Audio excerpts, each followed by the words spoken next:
Okay, so we are told that the engine of the car is providing 23 kilowatts of power when the car is going at a constant speed of 20 meters per second.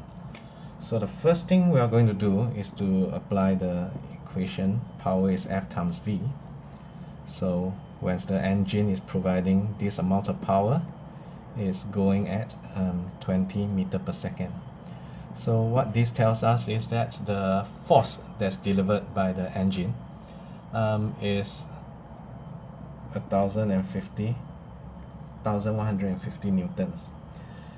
So this car is able to go at this constant speed because the engine is providing a propelling force of 1150 newtons, which means that when the car is traveling at 20 meters per second, the retardation force, the frictional force it experiences, should also be 1150 newtons. Net force is 0, that's why it's going at constant speed. So what happens when the car is traveling at 40 meters per second? We know that the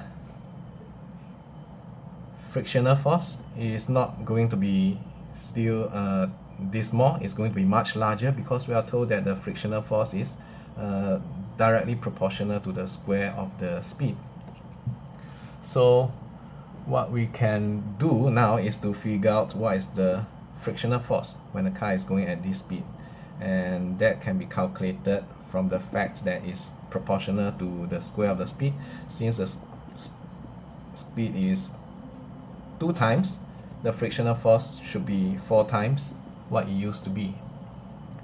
So that tells us that the frictional force when the car is going at double the speed is actually 4,600 newtons.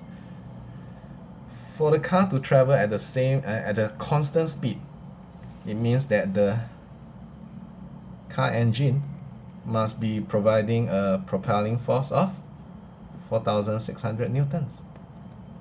We need net force to be 0. If not, it cannot be going at the same speed. So now we can calculate the power.